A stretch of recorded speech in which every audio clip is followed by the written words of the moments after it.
TDR Network presents Inspire 2015.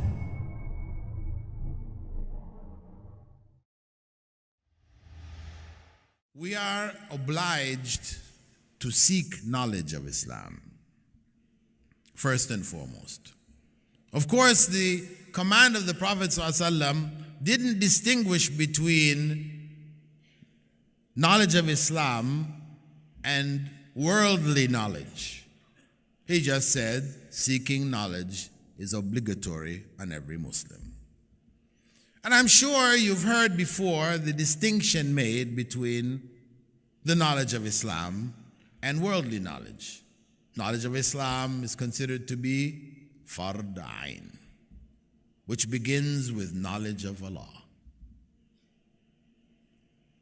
Whereas knowledge of the worldly affairs is fard kifaya,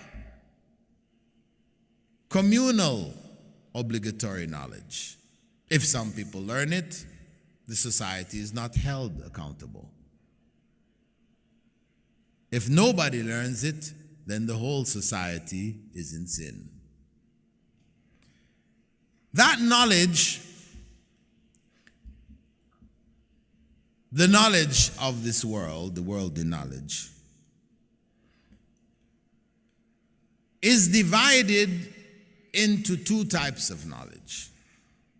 The knowledge of the deen, we know.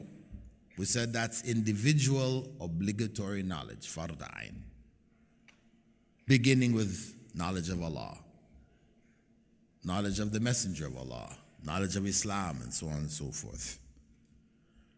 But the worldly knowledge which concerns us, what of that knowledge? Well, we have to distinguish in that knowledge between what is true knowledge and what is false. We're obliged to seek it, but only the true knowledge from amongst it. Meaning, for example, knowledge of how to prevent death. Where the West spends millions of dollars in an attempt to learn how to stop the biological clock. Everybody has a biological clock that's ticking away. And the time comes when that clock stops and we die. So they want to stop the clock, period. Not that you died, but that you can live forever. So you have people researching how we can live forever. That is false knowledge. As a Muslim, we do not enter into that field. We don't research. We don't spend time, energy, money into such research. Because it's false. Knowledge of evolution. How we evolved from, supposedly, the apes, monkeys. That's false knowledge. We don't research into those areas.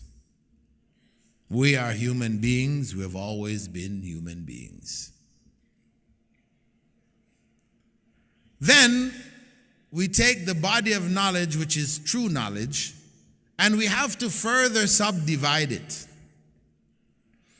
between useless knowledge and useful knowledge. Again, as Muslims, we have to make this distinction. Because Prophet Muhammad ﷺ used to seek refuge from useless knowledge. He used to make the dua often, Allahumma inni a'udhu bika min ilmin la yanfa'. O Allah, I seek refuge in you from knowledge which is of no benefit. Knowledge which is of no benefit. Like what? Like sending rocket ships to Mars. to find out the composition of Earth on Mars. It's true knowledge, but it's useless. For us to spend, the US, for example, spending billions of dollars to send those rocket ships to Mars, the Mars rovers, and experiments done on the soil of Mars, trying to see if there's life. They want to find life elsewhere in the universe, to justify their claim that we are not unique. We are an accident, and that accident has repeated itself elsewhere. Proof. But they can't find life anywhere else. So they spend the billions going to Mars. At the same time, in America, there were, according to statistics back in the early 90s, more than 4 million Americans who were homeless. 4 million Americans who were homeless. Had no homes. Living in the streets. Sleeping under the bridges. Of course, the picture we have of America is, the big skyscrapers, modern technology, etc. It's hard to believe there are actually people who sleep in the streets, live in the streets. They have no home, no place to go.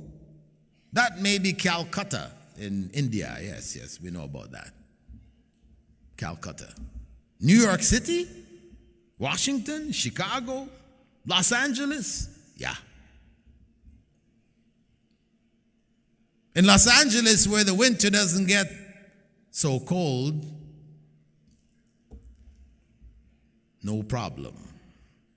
But in New York City and Chicago, where the winter gets 20 degrees below zero, 15 degrees below zero, hey, every year there are hundreds,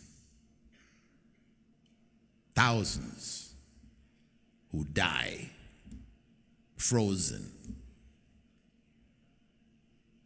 They're homeless.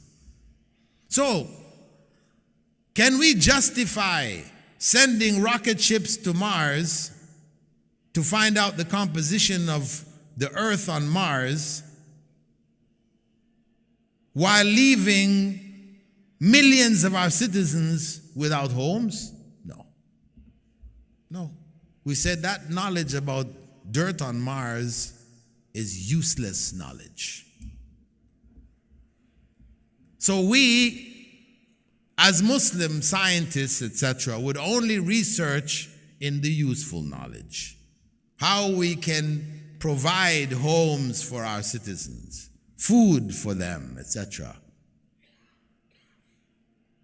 So we have a different focus. We are looking at knowledge for the benefit of knowledge, not knowledge for the sake of knowledge. That is Western secular philosophy of knowledge. Knowledge for the sake of knowledge. No. If it's useless knowledge, if it's false knowledge, no. Knowledge for its benefit. That's why the Prophet ﷺ said, "Khairun nas anfa'uhum linnas." The best of people are those most beneficial to the mass. Most beneficial to people. Useful knowledge.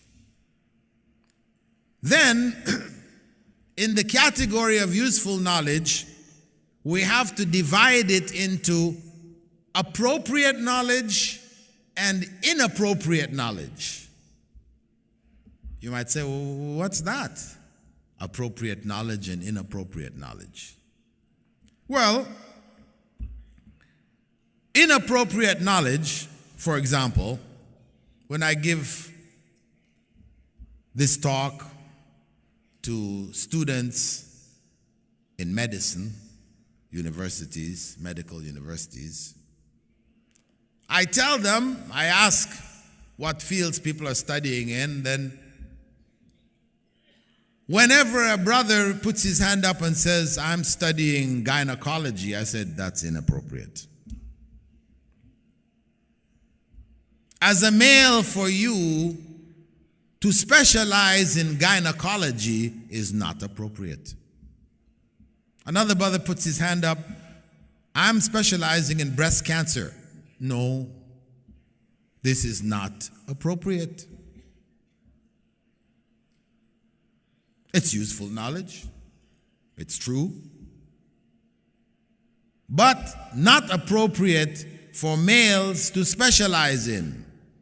You have knowledge of it as a doctor. You have knowledge of it. So in emergency circumstances, you can apply it. But that is not your specialization.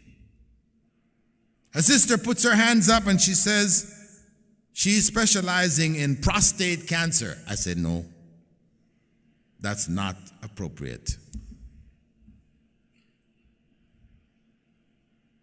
We understand this point? I think it's pretty clear. We have appropriate knowledge and inappropriate knowledge. Donate now.